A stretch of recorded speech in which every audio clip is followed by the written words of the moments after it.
Hello dear friends, नए video में एक बार फिर से आपका हार्दिक स्वागत है। इनकम टैक्स डिपार्टमेंट ने फाइनेंशियल ईयर 25-26, असेसमेंट ईयर 26-27 के ITR 1 से लेके ITR 4 तक के रिटर्न्स नोटिफाई कर दिए हैं।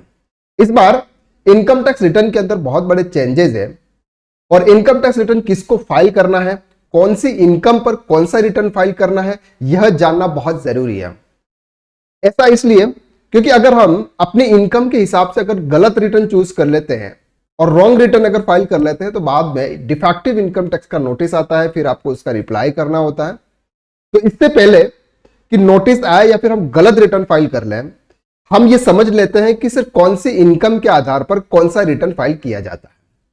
तो आज के इस लेक्चर के अंदर हम डिटेल में समझने वाले हैं कि कौन सा रिटर्न कौन कौन से इनकम्स के लिए होने वाला है। वीडियो के लास्ट तक बने रहिएगा, पूरा डिटेल में आराम से उसको हम कवर करेंगे। सबसे पहले बात करते हैं कि सर इनकम कितने टाइप्स की होती है। अगर हम इनकम की बात करें तो हमारी सर 5 हेड्स होते हैं। एक होता है सर सैलरी से इनकम आती है, एक आती है सर हाउस प्रॉपर्टी से, दूसरी आती है सर आपके बिजनेस से, तीसरी आती है सर कैपिटल गेन से और पांचवी आती है इनकम फ्रॉम अदर सोर्सेज से। यानी कि ये 5 हेड्स होते हैं। इन 5 हेड्स में से हमको डिसाइड करना होता है कि कौन से हेड्स के हिसाब से कौन सा रिटर्न फाइल होगा। अब यहां पर अगर हम पर्सन की बात करते हैं, person as per income tax, तो यहां पर आपको 5 टाइप के पर्सन देखने को मिलते हैं। एक होता है सर इंडिविजुअल या फिर HUF, एक कोई सिंगल पर्सन होता है। दूसरा होता है sir partnership form, AOP BOI, company या फिर ट्रस्ट। अगर हम पार्टनरशिप फॉर्म और AOP BOI की बात करें तो उनके लिए सर फॉर्म डिसाइड किया हुआ है ITR 5। वो कौन सा फॉर्म फाइल करेंगे? ITR 5। कंपनी की बात करें तो कंपनी फाइल करती है सर ITR 6 और ट्रस्ट की बात करें तो ट्रस्ट फाइल करता है सर ITR 7। तो उनके लिए तो डिसाइड है कि ITR 5, ITR 6 और ITR 7। लेकिन बात एक्चुअली आती है, वो आती है सर इंडिविजुअल और HUF के लिए, क्योंकि इंडिविजुअल और HUF के लिए 4 रिटर्न्स दे रखे हैं। ITR 1, 2 और 3 एक इंडिविजुअल पर्सन, यानी कि अगर किसका सोल प्रोप्राइटरशिप फॉर्म बिजनेस है, प्रोप्राइटरशिप बिजनेस है, सिंगल ओनर है, या फिर उसकी सैलरी से इनकम है, हाउस प्रॉपर्टी से है, कैपिटल गेन है या फिर कोई अदर सोर्सेज से इनकम हो रही है, तो उसमें से उसको डिसाइड करना होगा कि वो कौन सा रिटर्न फाइल करेगा। तो इस बार चेंजेस क्या हुआ है वो भी हम डिटेल में डिस्कस करेंगे। तो यहां पर सर हमने 5 हेड्स दे रखे हैं sir, salary, house property, PGBP, capital gain और अदर सोर्सेज। सबसे पहले बात करते हैं सर ITR 1 की।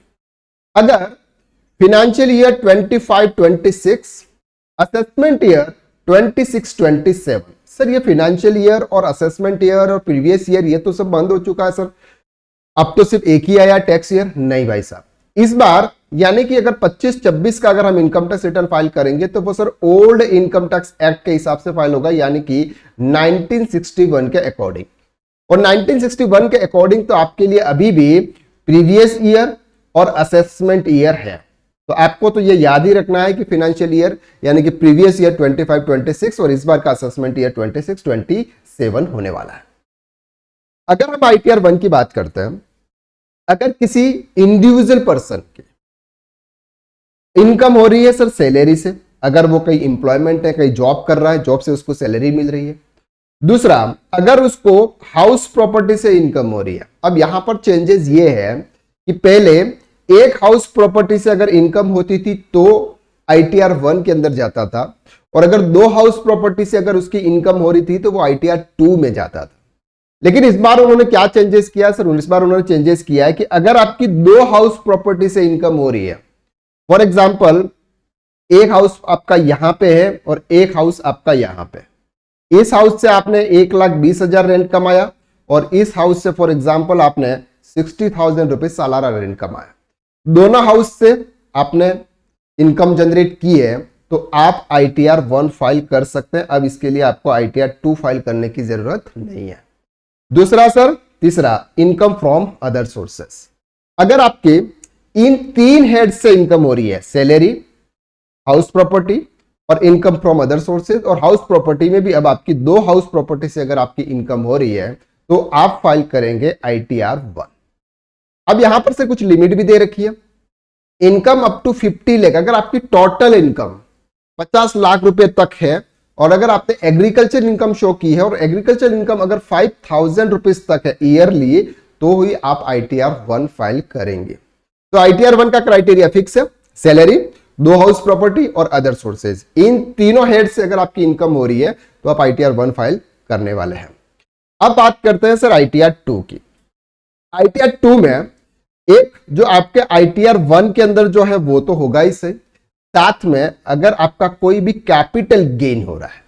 कैपिटल गेन का मतलब कि सर अगर मैंने कोई भी शेयर मार्केट में इन्वेस्ट किया था वहां से मुझे कोई गेन हो रहा है, मैंने कोई भी प्रॉपर्टी सेल्स की है उसके थ्रू अगर मैंने कैपिटल गेन हो रहा है, अगर मैंने कोई गोल्ड सेल किया है, कोई मैंने लैंड सेल की है, कोई बिल्डिंग सेल की है, वहां से मुझे कोई भी कैपिटल गेन हो रहा है तो मुझे ITR 2 में जाना होगा। अब capital gain sir individual person का भी हो सकता है। फॉर एग्जाम्पल मिस्टर राम एक पर्सन है, मिस्टर राम की सर सैलरी आ रही है 12 लाख रुपए, यानी कि मंथली 1 लाख रुपया उसकी सैलरी है। उसके पास में सर 2 हाउस थे, 2 हाउस से उसकी रेंटेड इनकम भी आ रही है। अब उसने क्या किया, एक हाउस सेल कर दिया और वहां से उसको कैपिटल गेन हुआ 10 लाख रुपए का। तो ये कौन सा रिटर्न फाइल करेगा सर, ये रिटर्न फाइल करेगा ITR 2। तो ITR 2 के अंदर आपकी 4 इनकम हेड, 4 हेड्स ऐड होते हैं। एक होता है सर आपका salary, house property, house property में मोर देन 2 हाउस प्रॉपर्टी, जितनी भी हाउस प्रॉपर्टी है वो आपके इसमें आएगी, और अदर सोर्सेज, और साथ साथ में आपका कैपिटल गेन। क्लियर हो गया? तो ये तो बात कर रहे थे सर ITR 1 और ITR 2 ऐसे पर्सन जो इंडिविजुअल है, यानी कि उनका कोई भी बिजनेस नहीं है, कोई व्यापार नहीं कर रहे हैं, सिर्फ सैलरी या फिर अदर किसी भी हेड से इनकम जनरेट कर रहे हैं, तो उनके लिए ITR 1 और ITR 2 था। अब बात करते हैं सर ITR 3 और ITR 4। ITR 3 और ITR 4 जो रिटर्न है वो रिटर्न है सर किसी बिजनेसमैन के लिए।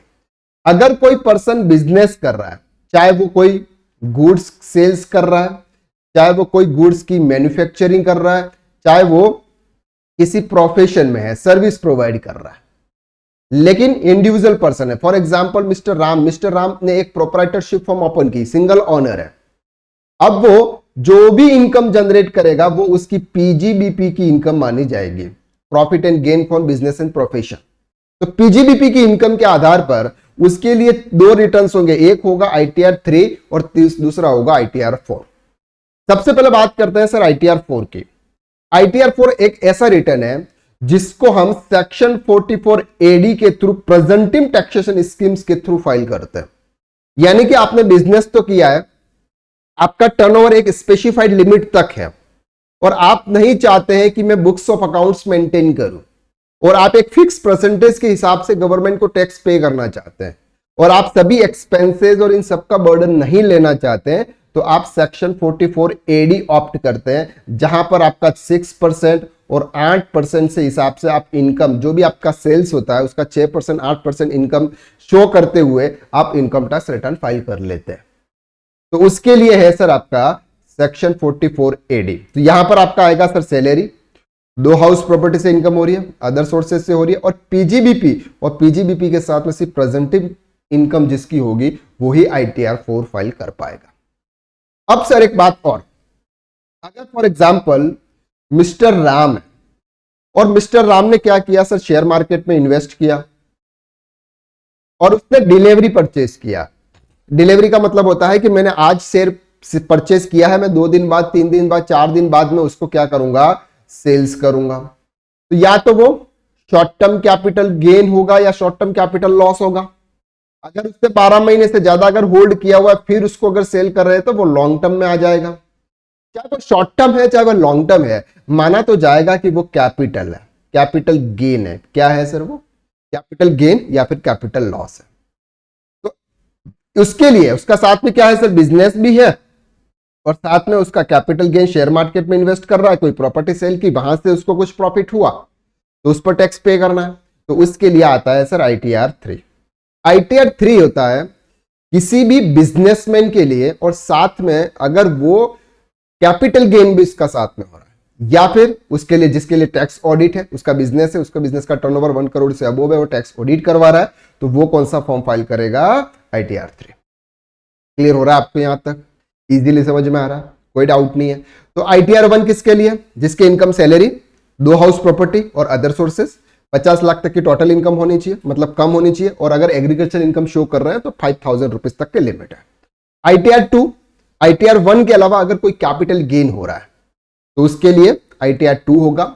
ITR 3 और ITR 4 इंडिविजुअल पर्सन अगर प्रोप्राइटरशिप फॉर्म ओपन करके कोई बिजनेस कर रहा है और उस बिजनेस का टैक्स ऑडिट हो रहा है और कैपिटल गेन भी है, हाउस प्रॉपर्टी से इनकम हो रही है, यानी कि किसी भी हेड से इनकम हो रही है, वो फाइल करेगा सर ITR 3, और ITR 4 जो होगा वो फाइल करेगा सर आपका जो सेक्शन 44 AD के थ्रू रिटर्न फाइल कर रहा है।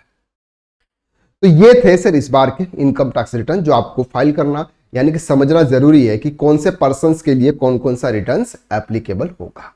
अगर आप इनकम टैक्स रिटर्न फाइलिंग सीखना चाहते हैं तो ओनली फॉर 499 रुपीज में आपको ये कोर्स मिल रहा है। इस बार हम फिनेंशियल ईयर 25-26 के इनकम टैक्स रिटर्न भी जैसे जैसे इनकम टैक्स रिटर्न आएंगे उसको भी अपडेट करते जाएंगे। अगर आप सीखना चाहते हैं तो इसकी लिंक मैं आपको डिस्क्रिप्शन में शेयर कर दूंगा, वहां पर जाकर एक बार आप जरूर चेकआउट करें। या फिर अगर आप फिनेंशियल ईयर 25-26 की बैलेंस शीट फाइनलाइजेशन करना प्रॉपर तरीके से सीखना चाहते हैं, जहां पर आपकी proprietorship, partnership, company, GST reconciliation, loan interest का एडजस्टमेंट, प्रोविजंस क्रिएट करना, कैपिटल अकाउंट, डेप्रिशिएशन, शेड्यूल 3 के हिसाब से बैलेंस शीट कैसे बनती है, यह सब कुछ उसकी प्राइस बढ़ के सर 599 रुपीज हो चुकी है, यानी कि 599 रुपये में आपको यह कोर्स मिल रहा है। दोनों कोर्सेस बहुत ही शॉर्ट प्राइस के हैं और बहुत ही ज्यादा नॉलेज आपको इस कोर्स में मिलने वाला है। तो दोनों की लिंक आपको डिस्क्रिप्शन में मिलेगी। अगर आप इस कोर्स को परचेस करना चाहते हैं तो आप कर सकते। तो आज के लिए बस इतना। नेक्स्ट क्लास में हम फिर मुलाकात करते हैं। सर आपको हमारी क्लासेस कैसी लग रही है? अगर आपको ये वीडियो अच्छा लगता है तो वीडियो को आप लाइक जरूर करना, और चैनल पर अगर नए हैं या फिर पुराने हैं लेकिन अभी तक अगर आपने सब्सक्राइब नहीं किया है तो कर दीजिए, क्योंकि आपका एक सब्सक्राइब हमारे लिए बहुत ही बड़ा मोटिवेशन होता है। तो आज के लिए बस इतना। नेक्स्ट क्लास में हम फिर मुलाकात करते हैं। तब तक के लिए thank you so much. Have a nice day.